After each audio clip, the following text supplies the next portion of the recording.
अस्सलामुअलैकुम। और इतनी प्यारी सर्दियों की धूप है, इतना अच्छा लग रहा है। सर्दियों में धूप बहुत अच्छी लगती है और कमरे में तो मेरे घर में तो धूप आती नहीं है, तो बस मैं ये कमरे की खिड़कियाँ खोल लेती हूँ ताकि थोड़ी सी बहुत धूप एंजॉय कर लें। और बहुत अच्छा लग रहा है, सुबह ही सुबह मज़ा आता है, धूप में खड़े होना अच्छा लगता है।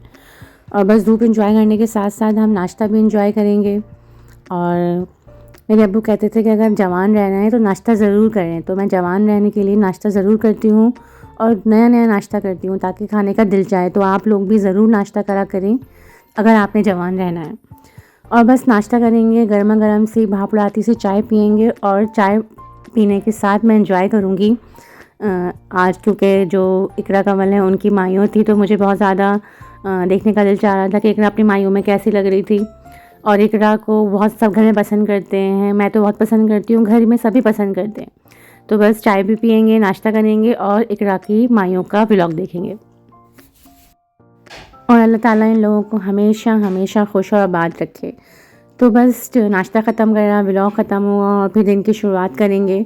और इनसे कहा था सब्ज़ी लाने के लिए, लेकिन ये सब्ज़ी की दुकान लेकर आ गए और इतनी सारी सब्ज़ी, मगर माशाल्लाह माशाल्लाह से बिल्कुल फ़्रेश सब्ज़ी है। देखिए सारी सब्ज़ी तो बहुत सारी लेकर आई हैं, इसलिए जहाँ माशाल्लाह से ले आते हैं ताकि काफ़ी टाइम निकल जाए। तो बस फिर मैं यहाँ पे चादर बिछा के बेड पे दस्तरखान बिछा कर ही सब्ज़ी साफ़ कर लेती हूँ, इसलिए कि इतनी सारी सब्ज़ी आप खड़े होकर तो साफ़ नहीं कर सकते और आराम से साफ़ भी हो जाती है। और फिर तकरीबन 8-10 दिन की छुट्टी हो जाती है कि बस निकाला, कटी हुई भी होती है और फ़ौरन से बना लिया। तो आप लोग भी अपनी सब्ज़ी इस तरह साफ़ कर लिया करें। देखिए इतने सारे फ्रूट ये मौसम्बी कहलाती है शायद ये, और ख़ूबसूरत से अमरूद, कीनू, अमरूद और अनार, इतने प्यारे खूबसूरत। इस्लामाबाद में फल और सब्ज़ी बहुत अच्छी मिलती है और यहाँ हमारे नियरी बहुत अच्छी फ्रूट मंडी है। शायद इस्लामाबाद में ही एक ही फ्रूट मंडी है, तो इसलिए ये काफ़ी चीज़ें एक साथ ही लेकर आ जाते हैं। फ्रूट ये अनार और अमरूद मैं बाहरी टोकरी में रख देती हूँ ताकि खुले भी रहें और फ्रेश रहें, और ऐसी जगह पे रख देती हूँ कि जिसको भी खाना है वो आराम से खा ले। सब्ज़ियाँ फ्रूट ज़्यादा हैं तो बस थोड़े जब ख़राब अगर होने लगते हैं तो फिर मैं अंदर फ्रिज में रख देती हूँ, लेकिन फ्रिज से बाहर ही रखती हूँ। तो इनको पसंद नहीं है कि कहते हैं कि फ्रेश फ्रूट फ्रेश नहीं रहते। और बस फ्रूट के बाद हम बारी आती है सब्ज़ियों की। तो सब्ज़ियों को सबसे पहले जो है ये हरा धनिया बहुत अच्छा फ्रेश है और ये काफ़ी टाइम के लिए फ्रेश है। तो इस तरह से मैं इसमें टिश्यू में रोल करके रख लेती हूँ साफ़ करके। इसमें तो ऐसे ही रखूँगी, लेकिन एयर टाइट जार में रखने से क्या होता है कि ये इस तरह से बना के मैं रख लेती हूँ। इस तरह से ही काफ़ी दिन से 15 दिन तक तो ये चल जाएँगे। धनिया इतना फिर ख़राब नहीं होता और इसमें तो मैंने इसे सेट किया है, बाकी मैं इसको फिर दोबारा किसी एयर टाइट जार में, एयर टाइट जो पैकेट होता है उसमें रख लेती हूँ। तो ये काफ़ी दिन तक चल जाते हैं। देखें ये सारे मैंने इस तरह से बना के रख लिए हैं। ये बिल्कुल ऐसे लग रहे हैं जैसे बस क्या बताऊँ।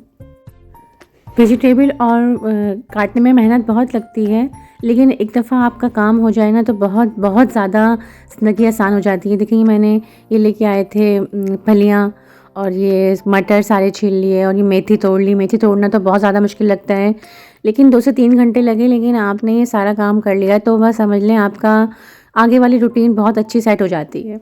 बस ये मैंने जो सलाद की सब्ज़ी होती है वो एक जगह कर ली।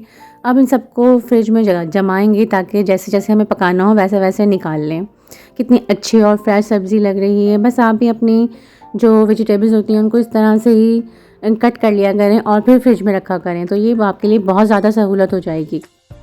बस ये टमाटर रह गए, इनको भी धोकर अच्छे से, और जो बास्केट मैंने दराज से मंगाई थी इसका मैं लिंक ऊपर दे दूँगी। बहुत अच्छी बास्केट है, मैं उसमें डाल के ही अपने डिफ्रीज़र में रख लूँगी, तो ये चीज़ें काफ़ी चल जाती हैं। और धनिया निकाल के एयर टाइट जार में रख के सब फ्रिज में रख लेंगे। देखिए मटर मैंने अच्छे से इसकी थैलियाँ बना ली हैं, 3 जो कर के एक जैसी, या जो कम ज़्यादा थोड़ा सा जैसी ज़रूरत होती है। और ये मेरी रबर बैंड मेरे पास होती है, तो बस मैंने इसकी भी मैंने एक वीडियो बनाई हुई है कि देखिए रबर बैंड कितने इस्तेमाल में आती है। मैंने ऐसी ही थैलियाँ बना के मटर के दानों की और फिर इनको रबर बैंड से बांध के मैं ऐसा ही इनको फ्रिज में डाल दूँगी फ्रीज़र में, और जब ज़रूरत पड़ी आपने निकाल दिया और बना लिया। बहुत ज़्यादा सहूलत हो जाती है। और सब्ज़ियाँ देख के सबका दिल चाहने लगा कि कुछ ऐसा बना लें सब्ज़ियों जैसा सर्दियों में जो अच्छा लगे। तो बस भी आलू मटर गाजर ही डिसाइड हुआ और मैं साथ साथ आलू मटर गाजर बनाती रही। देखिए कितना अच्छा फ्रेश लग रहा है और ज़बरदस्त किस्म की सर्दियों में इस तरह के खाने बहुत अच्छे लगते हैं। और मेथी की जो खुशबू आ रही थी वो बहुत ज़्यादा पूरे घर में फैल रही थी। तो सबको ही लग रहा था कि सभी कह रहे थे कि बहुत मज़ेदार बना होगा, इसलिए कि बहुत अच्छी खुशबू आ रही है गरम-गरम। और आलू मटर गाजर कौन-कौन शौक़ से खाता है? हमारे घर में सब शौक़ से खाते हैं। मुझे कमेंट बॉक्स में ज़रूर बताना है कि किस-किस को आलू मटर गाजर पसंद है।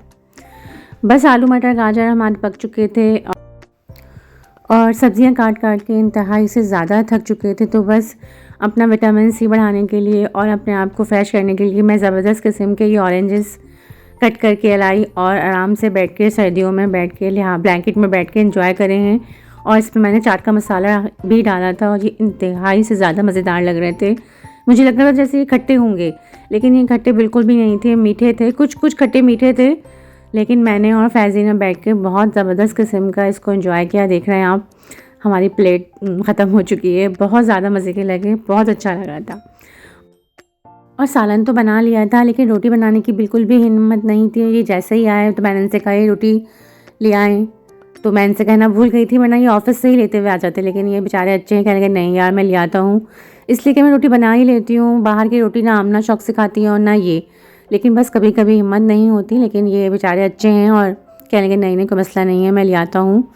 और बस ये देखें, ये इस्लामाबाद का है। ये इस वक्त बस करीब 7 साढ़े 7 ही बज रहे हैं, ज़्यादा बहुत टाइम नहीं हुआ। लेकिन इस्लामाबाद इतना ज़्यादा सुकून में आ जाता है, ऐसा लग रहा है रात के 2 बज रहे हैं।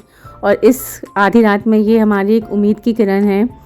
ये जो हमारे पास एक उम्मीद की किरण है, ये सामने एक ढाबा खुला होता है, ये जो आपको नज़र आ रहा है, यही हमारी उम्मीद की किरण है।